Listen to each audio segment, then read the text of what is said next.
নমস্কার বন্ধুরা, আমি Riya. This is all about share. আজকের ভিডিওটা এখান থেকে স্টার্ট করছি। সেদিন সকালবেলা মায়ের ইচ্ছায় আবারও ডাঙ্গারিকালী মন্দির গিয়েছিলাম। বোলপুরের মধ্যে অবস্থিত আমাদের এই মন্দির, তোমাদেরকে আমি আগেও বলেছি। তো সেদিনই সকালবেলা পুজো দিতে চলে এসেছিলাম আমি, আদি, মা আর বাপি। ওর বাবা তো কাজে গিয়েছিল, সেই জন্য আসেনি। তো সেখানে পুজো দিতে এসেছি আর আদি তো ভীষণ খুশি, আর চারিদিকে পুরো মন্দিরের চারিদিকটা সে পাক খাচ্ছিল। আস্তে আস্তে আসো, পড়ে যাবে। বাবারে, চলে চলে চলে চলে।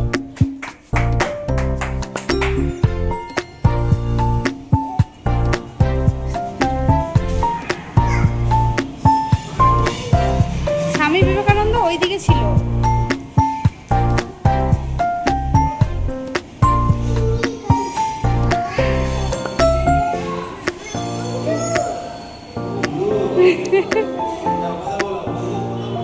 মন্দিরে পুজো টুজো দেওয়ার পর আমরা বাড়ি ফিরেছিলাম। আর তারপরে খাওয়া দাওয়া করে দুপুরবেলা আমার সত্যি কথা বরাবরের অভ্যেস কিছু না কিছু খাওয়ার। তো হ্যাঁ, মিষ্টি কিছু হলে বেশি ভালো হয়, তবে এখন গরমকাল হলে মাঝে মধ্যে আইসক্রিমটা খেয়ে থাকি। তো কখনো চকোবার, কখনো কোন। হঠাৎ তোমাদের সাথে শেয়ার করার ইচ্ছে হলো বলে একটা জাস্ট ভিডিও করলাম। কখনো চকোবার, কখনো কোন, এরকম খেতেই থাকি।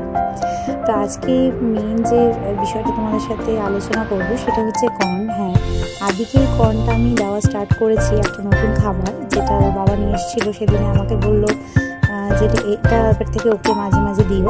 তো এই যে কর্নটা আমি একটু কম মনে হচ্ছিল, তো মানে মোটামুটি 1 মুঠো মতো আমি কর্ন এখানে নিয়েছি, কিছুটা কম হবে। তো ও তো যেহেতু বিকেলবেলা খুব বেশি খেতে পারবে না, কারণ সন্ধ্যাবেলা একটা খাবার দেবো আমি ওকে, তারপর আমাকে বেরিয়ে পড়তে হবে। সেই জন্য একটু নুন দিয়ে এই অল্প কটা কর্ন আমি একটু সেদ্ধ করে নিই, মানে কয়েকটা সিটি দিয়ে নেব, মানে 2-3টে।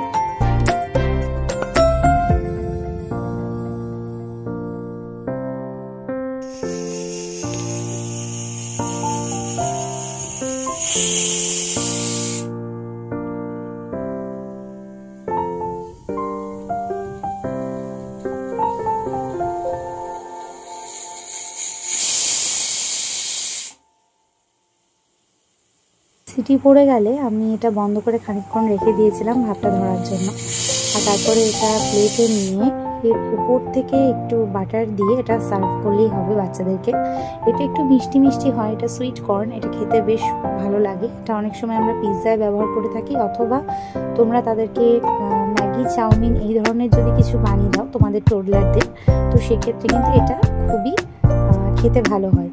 তো মানে ওটা মানে যে কোনো কিছুতেই এটা দেওয়া যেতে পারে। তো মাঝে মাঝে ফ্রাইড রাইস অথবা ওই সমস্ত কিছু চাউমিন জাতীয় কিছু বানিয়ে দিলে ওদেরকে এটা দেওয়া যেতে পারে। তাই আজকে রেসিপিটা তোমাদের সাথে শেয়ার করলাম।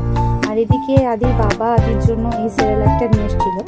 এই সেরেলাকটা এই ফার্স্ট টাইম ওর জন্য এনেছে। এটা কিন্তু ও ট্রাই করেনি এর আগে, মানে 5 গ্রেনস অ্যান্ড ফ্রুটস। এটা 18 মান্থস থেকে 24 মান্থস পর্যন্ত মানে খাওয়া যাবে। আর একটা ল্যাকটোজেন 4।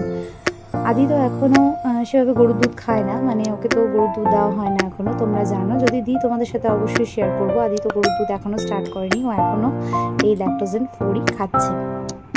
তো এই দুটো আদিকে এখন মানে দেবো। আর মানে এমনিতে ল্যাকটোজেনটা আগে থেকেই খেত, কিন্তু ওই 5 গ্রেনস অ্যান্ড ফ্রুটসটা ও এইবার ফার্স্ট টাইম ট্রাই করবে। তো আজকে এই ভিডিওটা আর বেশি বড় করছি না, আজকে এখানেই শেষ করছি। তোমরা ভালো থেকো, সুস্থ থেকো, ফিরবো পরের দিন। ধন্যবাদ।